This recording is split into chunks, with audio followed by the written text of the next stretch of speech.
Recebemos o pré-candidato do Avante, professor Flaviano Agostinho de Lima. Professor Flaviano, que é professor universitário, economista, também já foi secretário da educação aqui da cidade de Sorocaba, né? Uma pessoa muito respeitada pela comunidade, um especialista em administração pública, em política, né? E que se lança candidato pelo Avante. Então, primeiro, gostaria de agradecer ao professor Flaviano por ter aceito o nosso convite. Muito obrigado e bom dia. Muito bom dia, Lincoln. Antes de mais nada, acho que nesse momento eu queria elevar minhas orações a todas as vítimas do acidente da Raposo Tavares, tá? Foi um acidente grave, passei mais ou menos por perto e já recebemos as imagens, né, que vem pelo WhatsApp e tudo mais. É realmente um acidente grave, envolve van, talvez de alunos. Então, se Deus quiser, a gente quer que nós aí essas vítimas não sofram e que a gente não tenha maiores danos, tá? Então eu levo minhas orações a todas elas, às suas famílias, seus amigos e parentes. Então, a gente não pode deixar de registrar, né, o que está ocorrendo.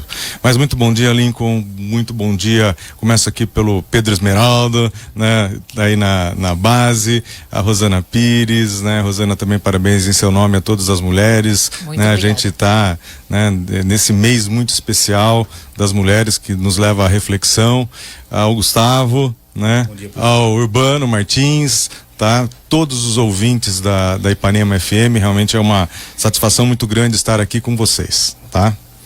Professor, eu posso... Claro. É uma pergunta, bom dia a todos, né? É uma pergunta que eu vou fazer, que não tem um pouco a ver com a política, mas tem a ver porque, enfim, todos nós, seja no jornal, ou seja no dia a dia, a gente acaba utilizando a política em algum momento da vida. Minha pergunta é, o que leva um professor universitário com uma família estruturada, uma formação acadêmica, a entrar na política, a entrar no meio que você sabe que muitas vezes você tem que fazer conchavos que fogem do caráter, fogem da sensibilidade humana? Por que entrar na política, professor? Gustavo, na verdade eu tenho acompanhado a política e participei da política mais recentemente, e a minha formação específica, né, enquanto economista, advogado também, mestre em economia política, né, e agora fazendo doutorado em ciências ambientais na Unesp, a gente acabou sempre desenvolvendo muito, trabalhando muito no sentido das políticas públicas, tá? Então eu tenho uma caminhada, principalmente dos últimos 20 anos, que acompanha a minha vida docente, que eu comecei em 98 lá na Universidade de Sorocaba. Eu sempre me envolvi muito com a realização de políticas públicas, né, para Sorocaba, para toda a região. Então a gente veio, no melhor sentido, isso foi internalizando na gente, tá? E chega um momento em que cada cidadão hoje não pode se furtar a discutir política. É o que está acontecendo com o Brasil, com o mundo, né? A gente não pode ficar parado. Então inclusive enquanto professor, eu sempre provoco, no melhor sentido, os meus alunos. Eu falo, quem está num partido político, né? Raramente um ou outro aluno que levanta as mãos.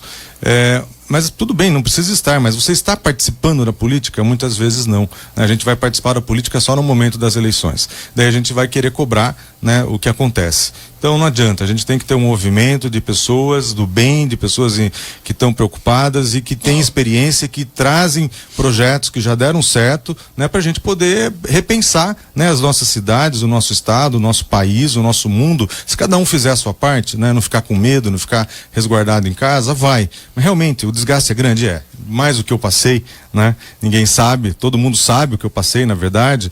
Então eu tenho muita clareza que eu estou vindo com bastante coragem, né? Eu sempre me inspiro muito na história de Davi, e a gente tem que vir para essa luta, né? Com a nossa fé, né? Sem temor, né? Mas com bastante energia e acreditando bastante que a gente pode contribuir. Você teme que essa campanha seja muito suja nas redes sociais? Vai ser, não é temo não, acho que vai ser. A um determinado momento, principalmente quando vai chegando no seu final, ela vai pegar fogo, tá? Então essa é uma questão que vai estar ocorrendo, mas também não adianta ficar com medo, com receio. A gente tem que buscar fazer um trabalho bastante claro à população, e essa é a nossa proposta, né? A gente está vindo para discutir novas ideias para Sorocaba, né? E aqui eu queria aproveitar esse momento, Gustavo, Lincoln, né? E falar que eu estou sendo acompanhado pelo meu presidente do Avante aqui em Sorocaba, o Edson Rubens, pelo Frederico. Também queria aproveitar e estar mandando um abraço para toda a direção do Avante que está nos acompanhando agora, tá? Inclusive o pessoal da Nacional. A gente tem o presidente que é deputado federal, o presidente nacional, o Luiz Tibé, o deputado federal André Janones, a gente tem a deputada federal Grace Elias, aqui o estadual, o Sargento Neri, o nosso presidente estadual do Avante, que eu já estive com ele lá, o Josué Tavares, tá?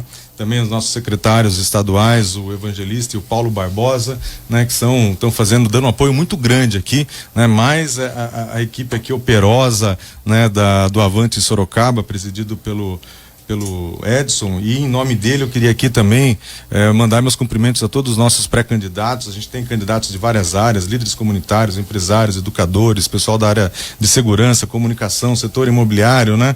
Então é muita gente boa que está engajada em trazer realmente uma renovação na política, né? Então a gente está com uma proposta, a gente está estudando, a gente já tem avançado na ideia de plano de governo, porque nós temos experiência, né? Eu passei 4 anos em governo, 4 secretarias, trabalhando no momento da maior crise da história econômica do país, e a gente conseguindo felizmente sair reconhecido com o trabalho, né, que a gente foi fazendo ao longo desse tempo aí, né? E num partido, o Avante, né, um partido que tem um potencial muito grande. Ele cresceu nas últimas eleições, venceu cláusula de barra. Era o PT do B, né? É um partido que eu fui presidente, inclusive lá em 2012, quando a gente participou de coligação das eleições. Então já tem um envolvimento, né, na política, mas é um partido que está crescendo. Hoje tem 7 deputados federais, 15 deputados estaduais, mais de quase 600 vereadores, né? 2 vice-governadores, prefeitos, vice-prefeitos, mais de 500, quase 600 vereadores no país.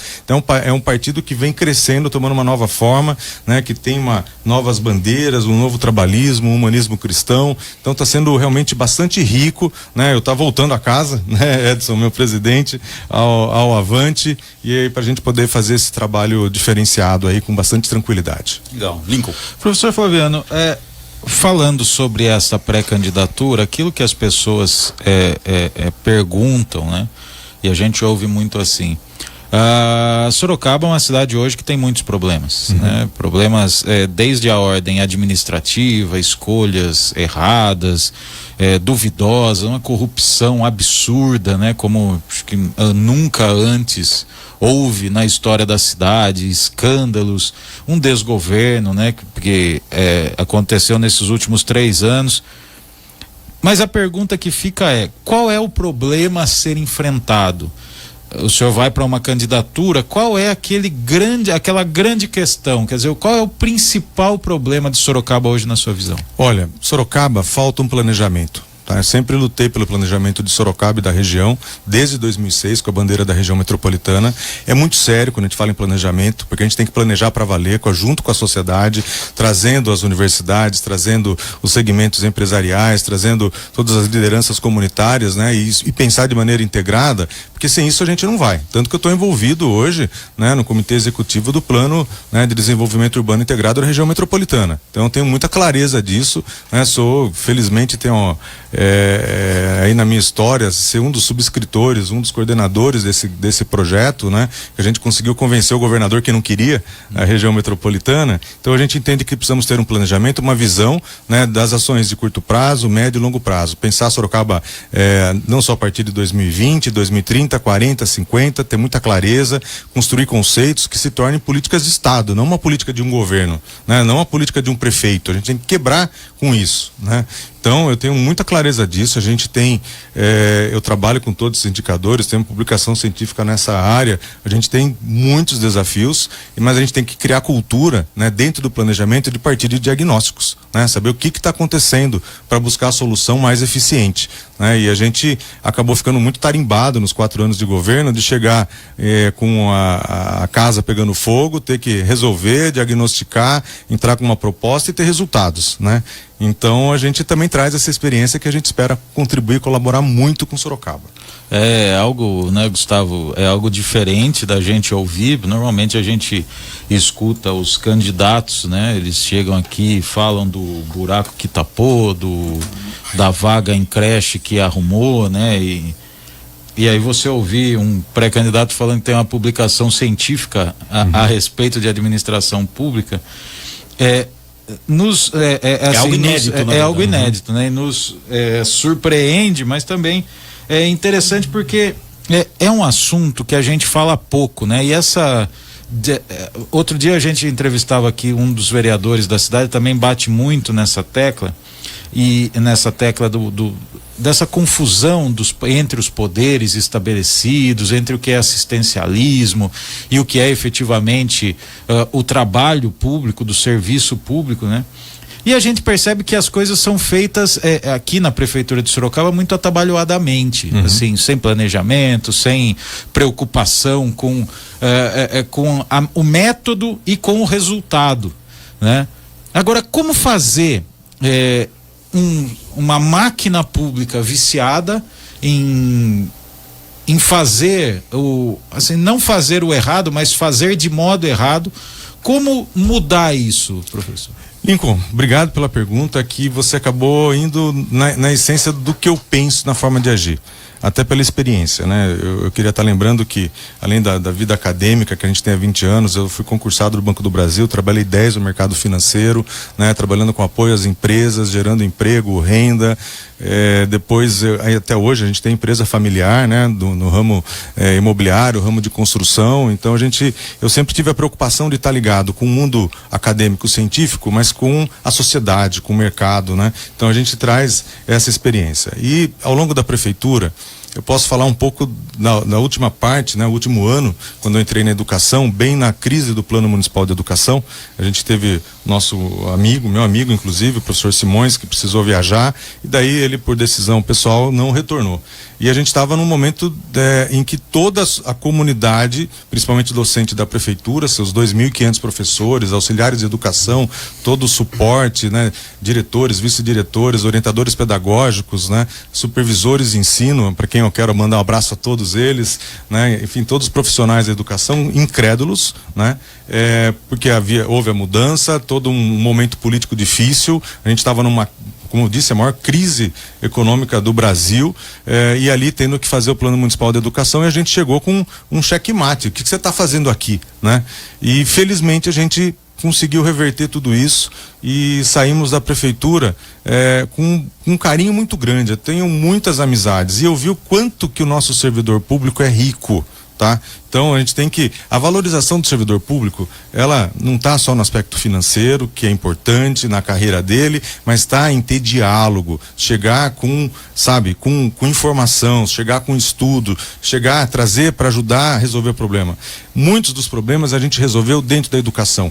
Tá? Foi aquela equipe, né, maravilhosa que eu realmente fiquei apaixonado, tenho, como eu disse, grandes amizades, que a gente se uniu, né? Fomos honestos, transparentes, e essa é uma questão que eu sempre fui muito claro. Eu trabalho de gabinete, de porta aberta no gabinete, né? Fico 24 horas ligado, não tem frescura comigo, todo mundo chega, eu ouço todo mundo, né? E a gente tem que trabalhar em cima, olha, qual que é o problema, qual que é a causa desse problema, o diagnóstico preciso e a melhor forma de corrigir. Tá? Sempre trabalhei assim, então todos me conhecem e sempre fui transparente. Então, olha, cheguei um dia que eu reuni todos os diretores, todo o suporte, falei, a situação financeira da prefeitura tá assim, da educação, os recursos Fundeb caíram, o repasse 25%, a gente vai ter que ter realmente mãos firmes, né? Não podemos gastar, temos que reduzir despesa, e uma série de crises acontecendo naquele momento, tendo que concluir Plano Municipal de Educação, a gente com crise da merenda, né? A empresa da merenda falida, enfim, uma série de problemas, e a gente foi, né? Com a ajuda de todos. Então, acredito que a gente vai trazer essa capacidade de diálogo, né? E de se aproximar efetivamente das pessoas, e eles acreditarem que a gente pode fazer diferente, né? Então eu tenho muito orgulho dessa caminhada que eu tive dentro da prefeitura, conheci muita gente, né? Eu comecei na área do planejamento, com o núcleo de planejamento regional, depois eu fui para Secretaria da Habitação, fizemos o maior sorteio eletrônico do Brasil, sem nenhum tipo de problema, né? Foi um sucesso. Depois eu fui para o parque. No parque não fiquei 3 meses por causa da questão da educação, né? Mas a gente ajudou muito, por exemplo, com a área da saúde, com o secretário Chicão na época, né? A gente se uniu, todas as equipes, eu fui com o mapeamento junto com o pessoal da vigilância, zoonoses, epidemiológica, e a gente fez uma grande frente para sairmos daquela epidemia da dengue e deu resultado, né? Então acho que, gente, estar próximo das pessoas, é estar junto e eles terem credibilidade em você, né? Saberem da sua história, saberem do que você construiu, saberem, né, do qual que é a nossa índole. Eu acho que isso é fundamental, né? Porque as pessoas hoje estão incrédulas, elas não conseguem acreditar no político, né? Vamos ser realistas, ela não acredita naquilo que o político fala. Então eu chego e falo com bastante humildade, ao mesmo tempo muito orgulho de ter tido resultados e poder mostrar resultados, capacidade de gestão, de administração pública, né? E que a gente pode avançar muito, né? E esse avanço passa por trazer as pessoas com a gente. Você deixou a prefeitura, Flaviano, em 2016, né? Passou, na verdade, a sua equipe, a do prefeito Panunzio, passou a prefeitura para o prefeito Crespo. O que você acha que Sorocaba regrediu do governo do prefeito Panunzio para a atual gestão agora? Bom, a gente regrediu primeiro toda essa questão da crise que está tendo aí, né, de corrupção. Isso daí, a gente terminou como a prefeitura mais transparente do Brasil pelo Ministério Público da União, né? Tá lá no site, o grau de transparência que a gente levou. Isso é muito sério e eu sou um batalhador, né, efetivo da transparência, né? Por isso essa importância do diálogo, de ouvir, de conversar, de construir, também de ter que tomar posição na hora que você vai ouvir e vai ter que tomar posição. Não adianta ficar em cima do muro, não. Você tem que tomar posição e muitas vezes não vai agradar, né? Mas você tem que ter clareza que está ouvindo as pessoas e fundamentar a sua decisão, né? Então eu olho, é muito triste o que está acontecendo com Sorocaba. Sorocaba não merece, né? Sorocaba é uma potência no Brasil, né? É uma potência mundial, Sorocaba, tá? E esses 3 anos a gente regrediu muito, né? Quer dizer, Sorocaba também, claro, num contexto de crise, mas a gente podia estar fazendo muita coisa porque as pessoas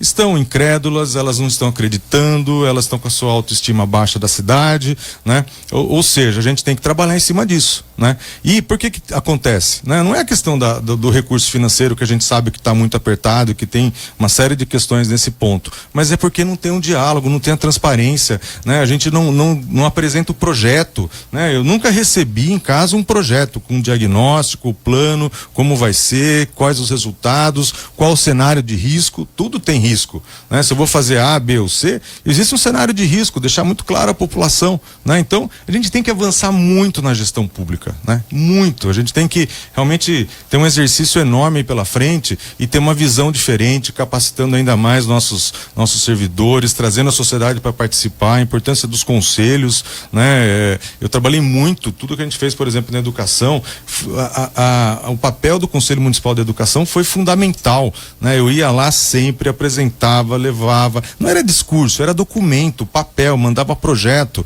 né? A gente reformulou a escola em tempo integral para ter professores de manhã e à tarde, né? Mudando, e daí isso depois foi mudado, né? Quer dizer, foi um estudo que foi feito pela base, pelos professores, discutido pelos diretores como o melhor modelo, né? E daí se muda, né? Por isso que eu falei que temos que retomar uma característica de fazer políticas mais Estado. Numa das suas transmissões, eu acompanho os candidatos, né, os pré-candidatos, e você fez uma transmissão pelas redes sociais dizendo que um dos maiores anseios da população é a falta de emprego, né? Uhum. E isso acaba atrapalhando as famílias, né? Na questão do desemprego em Sorocaba, caso você venha a ser prefeito, como equalizar isso, como equacionar essa situação, professor? Bom, a questão do desemprego, eu acompanho todos esses números, né? Para vocês terem uma ideia, desde final de 2015, nós perdemos na indústria mais de 15 mil empregos, ainda de saldo negativo, tá? Com essa pequena recuperação que houve, a indústria ainda está sentindo muito. A gente perdeu mais de 4 mil empregos formais na construção civil, no comércio foram mais 3 mil, o que compensou um pouco, né? foi a área de serviços, mas aí a gente tem uma mudança também, que a média salarial da indústria é maior, né? E os serviços acaba sendo um pouco menor, mas a gente tem um saldo líquido negativo, então a nossa taxa de desemprego, que não tem uma taxa calculada para Sorocaba, ela aumentou consequentemente porque tem novas gerações chegando, porque o número de empregos formais hoje, acompanhando pelo CAGED, é menor, tá? Mas o que a gente precisa ter? Né? Não é que o prefeito vai gerar emprego, mas ele tem que ser um motivador da cidade e dos empresários. Os empresários não estarem abandonados lá no Éden, tá? No distrito industrial. A gente tem que estar junto com eles, a gente tem que estar caminhando, a gente tem que levar também um pouco mais investimentos, né? Melhorar toda a urbanização da região, cuidado, ter uma melhor rua, né, pavimentada, passa o caminhão que está levando produção no meio do buraco, essas coisas não podem, né? Mas sobretudo a gente pensar o potencial de Sorocaba. Nosso PIB industrial ainda em termos relativos é bastante significativo, nós temos um parque industrial diversificado e a gente tem que potencializar isso, né? Sempre coloco para vocês terem uma noção da importância, daí eu falo em nome de região metropolitana porque Sorocaba é 40% dessa região metropolitana. O nosso PIB é o equivalente a 10% do PIB da Finlândia, tá? É muita coisa, né? Nosso PIB de mais de 83 bilhões de reais, isso 2016 em dólares, né? Equivalente ao PIB desses países, é 10% do PIB de Portugal, né? Nós temos realmente um potencial enorme para trabalhar, mas as pessoas têm que acreditar, têm que resgatar confiança, né? A gente está numa crise de confiança no país, de expectativas, né? Tivemos as eleições, melhoraram, agora a gente tem coronavírus, então a gente tem que ter uma prefeitura muito ativa para buscar melhorar as expectativas do empresário para que ele invista, que ele crie mais. Ao mesmo tempo, tendo uma clareza do nosso plano de crescimento, de desenvolvimento da cidade, né? Muito do emprego hoje passa pela construção civil, passam por várias áreas que a gente precisa retomar aqui em Sorocaba, né? Fazer mais articulações com os bancos, com empreendedores, ter clareza de um plano diretor, né? Que possa levar ao desenvolvimento da cidade, quer dizer, criando um ambiente para a gente promover, né, uma situação melhor de geração de emprego, renda e crescimento do nosso PIB, né, e distribuição de renda. Agora são 8 horas e 47 minutos, nós vamos dar uma pequena pausa aqui na entrevista com o professor Flaviano, a gente já pede desculpas a ele. Na época, vereador Crespo, né? Eu estava presente nesse dia lá no Getúlio Vargas, né? Você estava justamente fazendo uma reunião com os professores do colégio e o prefeito deixou a CPI na Câmara e foi até lá porque havia aquela sensação dos vereadores que você iria até a Câmara para participar da CPI, da comissão, e no mesmo horário havia essa reunião e aí o prefeito acabou segurando no seu braço. Foi uma coisa, foi feito um boletim de ocorrência na época, foi uma agressão, na verdade. Qual foi a lição que você tirou disso, professor? Bom, primeiro que estava a reunião do Conselho Municipal de Educação, né? Não era uma reunião, era uma reunião ordinária, convocada por causa da reorganização escolar, né? Tava todo nesse ambiente difícil, foi assim, deixou marcas, sequelas, tá? Foi bastante difícil para mim, para minha família, né? Chocou toda a sociedade, né? E eu acho que a grande marca talvez venha. Eu coloco o seguinte, um pouco de tudo isso que está acontecendo, do que eu estou me lançando candidato, é para que isso não aconteça mais. Não pode. A gente não pode. Dizer, ali não era a minha pessoa, era um secretário da educação, né? Quer dizer, a gente está falando de educação, né? Esse episódio marcou você a ponto de você querer mudar a situação? Claro, tem que mudar, não pode, né? E isso que aconteceu, não em cima da pessoa, né? De quem causou, mas de todo um contexto, de todo um cenário. A gente tem que parar com isso. Não é assim que a gente resolve as coisas, né? Até porque era interesse eleitoreiro, né? Eleitoral, tá querendo aparecer, a gente tem que mudar isso. A gente tem que vir com propostas, com ideias, né? Com diagnósticos, com fundamento, não com, sabe, oba-oba e causar, ficar num populismo enorme. Parar com isso, né? Não dá mais, gente, é inadmissível. Então me deixou muitas marcas, né? Esse boletim de ocorrência foi para a justiça, né? E daí a pessoa pediu desculpas, tá? Tá registrado isso junto com o juiz, com a juíza, né? A promotora, então reconheceu o erro porque causou lesão, no ML foi comprovada a lesão, mas pediu desculpas e eu aceitei de coração, né? Enfim, Mas hoje, tudo, por exemplo, tudo aquilo eu olho. Você conversaria com ele? Não, converso. Não, veja, todo mundo sabe da minha formação. Eu sou católico, eu venho de movimentos de igreja, né, de Emaús, de jovens, encontro de casais, frequento a minha paróquia, viu?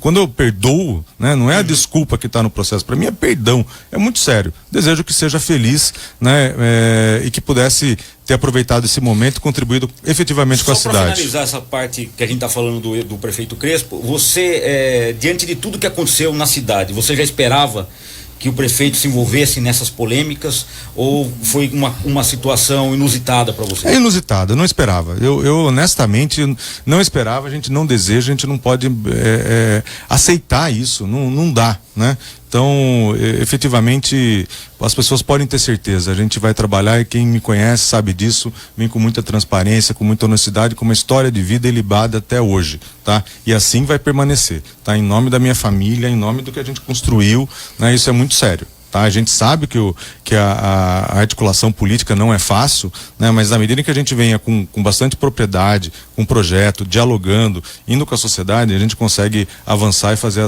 os consensos necessários. Agora, a questão, entrando num problema específico, né? E aqui eu vou falar da saúde.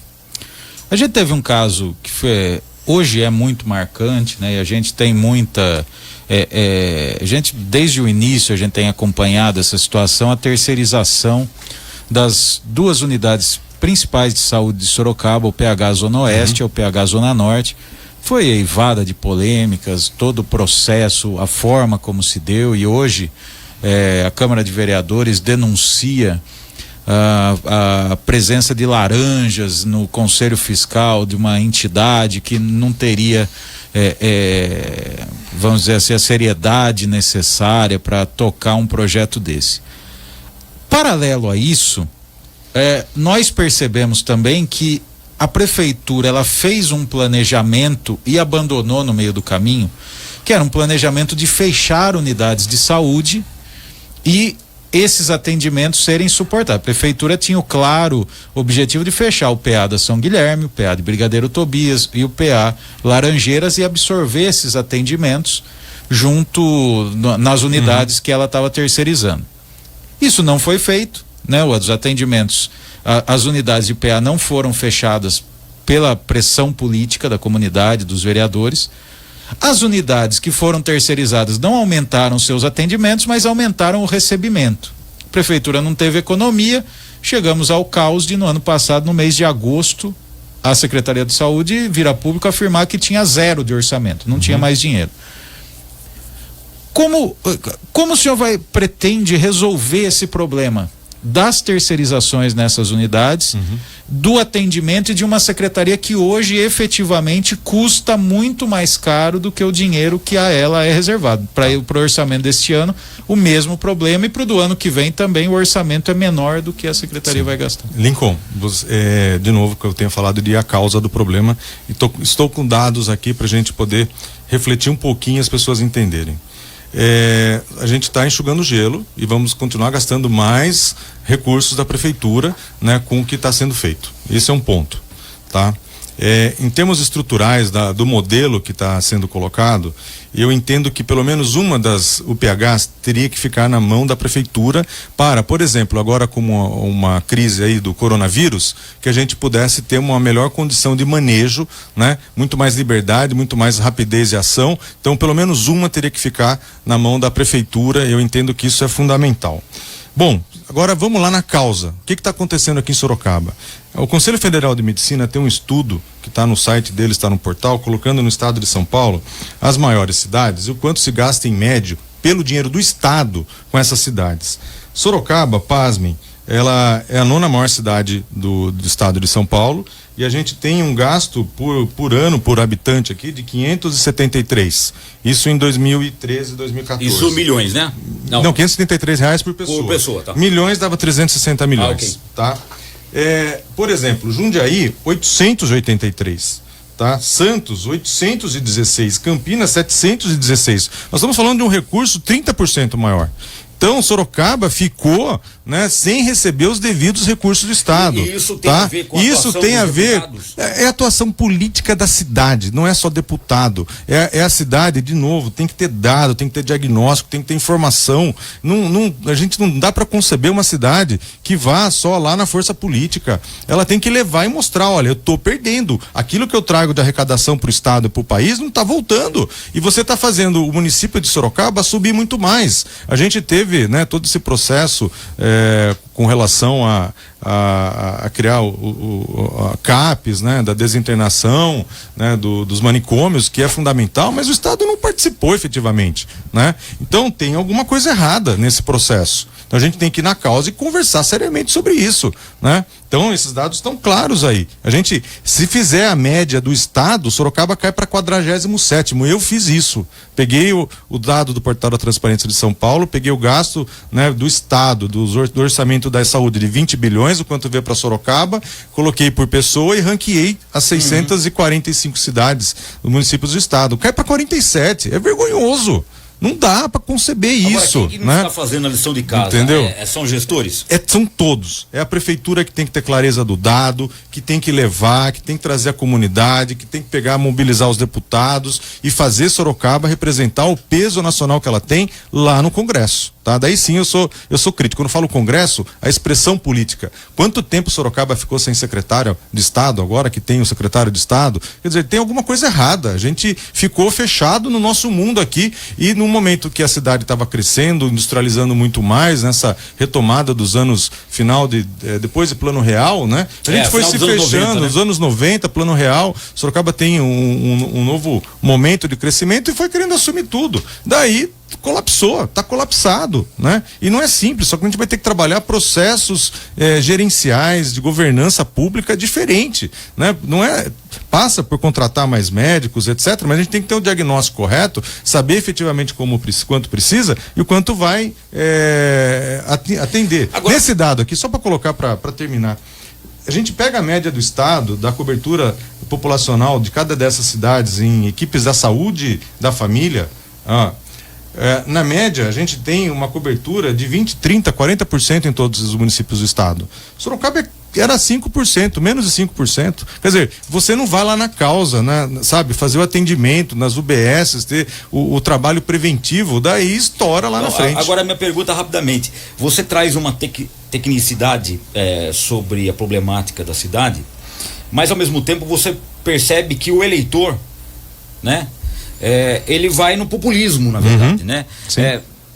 Como romper isso, professor? Gustavo, é que isso que a gente está fazendo, com ética, com transparência, com dados, a gente vai publicar tudo isso, eu publico tudo que a gente está fazendo, né? Mas para aos poucos fazer a população entender que a gente tem que ter uma mudança significativa, né? Não dá mais para acreditar em discurso que eu vou fazer, né? Terminamos a última eleição, Sorocaba tem dinheiro, não tem crise, não tem nada, né? E sabemos que não tinha. Não dá para cair mais nessa conversa. Por favor, a pessoa não é só escrever, ela tem que trazer a fonte daquilo para provar, né? Então não dá mais. Eu acredito que a população agora entendeu, está mudando a população, né? Ela está querendo mudança efetivamente.